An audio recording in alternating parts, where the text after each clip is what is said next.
Hello YouTube. Hi everyone. Welcome back to my channel Share Knowledge video tutorial. In this video I'm going to show you how to create a multi-boot USB flash drive. Do you want to run multiple operating systems from a USB flash drive?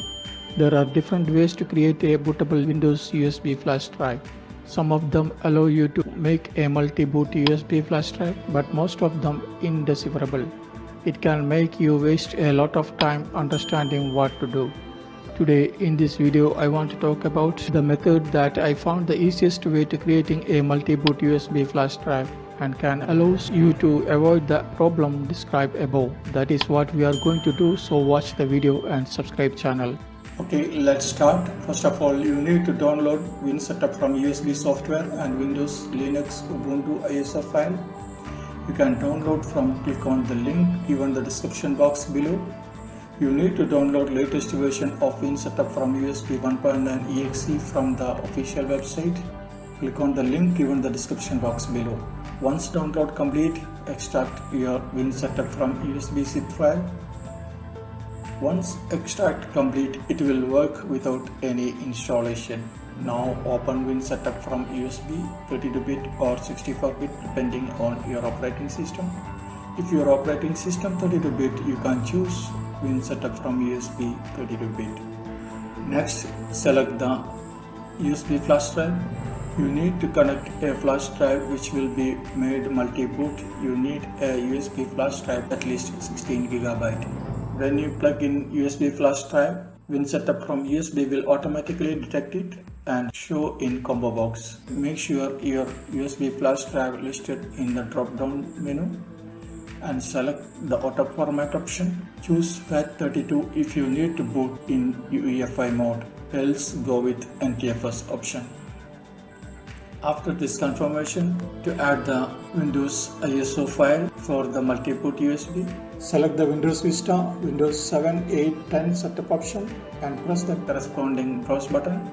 Then select your ISO file. Here I am using the Windows 7 Professional 64-bit bootable ISO file. Next, select the Advanced option checkbox. Then choose Custom folder and menu name and close it, Advanced option. Next, after this, add Linux bootable ISO with its own persistent space. Select the Linux ISO other grab for those compatible ISO setup option and press the corresponding browse button. Then select your ISO file. Here I am using the Linux Mint 18.1 ISO file. You can provide custom boot name. The default one will be automatically accepted after 45 seconds. Then click on OK. Next, now select the Advanced option checkbox. Then choose Add Persistence Label and close it, Advanced option. Now press Go button to start the process. Then you can see the warning message. Make sure the correct disk. Click on Yes. Again you can see the warning messages. All data and partition will be erased. Please do read carefully which disk is going to be formatted. After the confirmation, click Yes on both dialog boxes. Click on Yes. Again click on Yes. After the USB disk format, next it will ask for the folder name. Type the folder name like Windows 7. Click on OK. Next, it will ask again for the boot menu name. You can provide custom boot name. The default one will be automatically accepted after 45 seconds.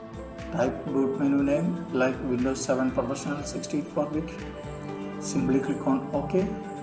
The process will take few minutes to finish depending on your system speed. After finishing the process, you will see the dialog box mentioning job done message. Click OK to finish. The Windows 7 Professional and Linux Mint 18.1 source have been transferred. Okay. After this process, to add the Windows 8 ISO file for the multi-boot USB, select the Windows Vista, Windows 7, 8, 10 setup option and press the corresponding browse button.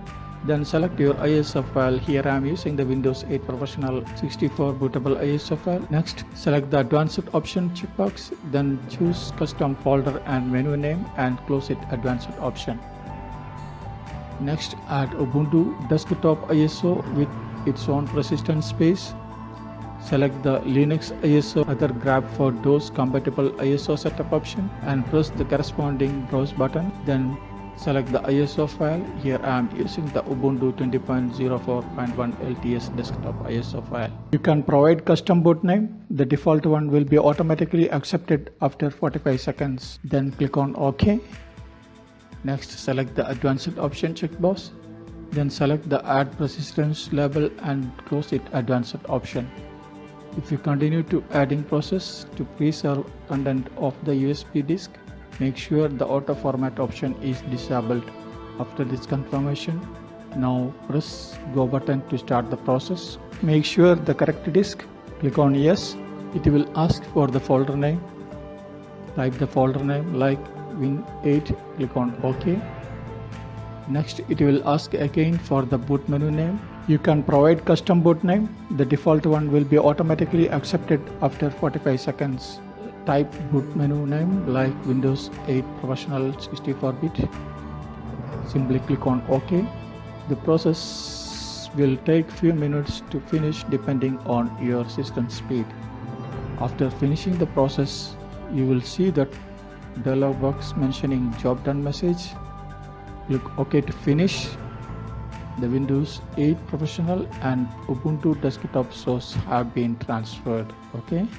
After this process, you can add Windows 8.1 Professional and Windows XP ISO file. To add the Windows 8.1 ISO file for the multi-boot USB, same process. Select the Windows Vista, Windows 7, 8, 10 setup option and press the corresponding browse button. Then select your ISO file. Here I am using the Windows 8.1 Professional 64-bit ISO file. Next, select the advanced option checkbox, then choose custom folder and menu name and close it advanced option. Okay. Next, here does not accept Windows XP bootable ISO file in the Windows XP setup option box. Here you can add Windows XP from bootable CD. Okay. But if you have Windows XP bootable ISO file, you can add here. Select the Linux ISO or other grab for those compatible ISO setup option and press the corresponding browse button. Then select your ISO file. Here I am using the Windows XP SP3 bootable ISO file. You can provide custom boot name. The default one will be automatically accepted after 45 seconds. Then click on OK. Next, select the advanced option checkbox. Then choose add persistence label checkbox and close it advanced option. Now press go button to start the process. Make sure the correct disk. Click on yes. Then it will ask for the folder name. Type the folder name like Win 8.1. Click on OK. Next, it will ask again for the boot menu name. You can provide custom boot name. The default one will be automatically accepted after 45 seconds. Type boot menu name like Windows 8.1 Professional 64-bit. Simply click on OK. The process will take few minutes to finish depending on your system speed. I have previously published a video on how to create a Windows XP bootable ISO. You will get that link in the description box below. Okay. After finishing the process, you will see the dialog box mentioning job done message. Click OK to finish. The Windows 8.1 Professional and Windows XP source have been transferred. Okay. Now finally, to add the Windows 10 ISO file for the multi-boot USB, select the Windows Vista, Windows 7, 8, 10 setup option and press the corresponding browse button. Then select your ISO file. Here I am using the Windows 10 Professional 64-bit ISO file. Next, select the advanced option checkbox, then choose custom folder and menu name and close it advanced option. Now press the go button to start the process. Then you can see the warning message, make sure the correct disk. Click on yes. Then it will ask for the folder name.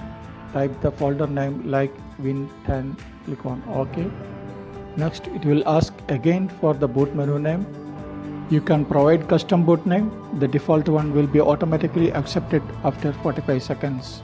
Type boot menu name like Windows 10 Professional 64-bit. Simply click on OK. The process will take few minutes to finish depending on your system speed. After finishing the process, you will see the dialog box mentioning job done message. Click OK to finish. The Windows 10 Professional source have been transferred. Now your 7 ISO file already transferred. You are done. Next, select QEMU and check out your USB flash drive ready to boot or not. Now press the go button. Then you can see the progress. Your USB flash drive is ready to boot. If you want to reboot your computer or view the operating system you have installed on the drive, make sure the USB drive is plugged in and restart your computer. When the system first starts, press the appropriate function key to enter the boot menu. When the menu appears, use the arrow keys to choose your USB drive and press enter. Then you can see this kind of interface. To boot your operating system of your choice, use the arrow keys to select it and then press enter. That's all. I hope this video helped for you. Thanks for watching and supporting.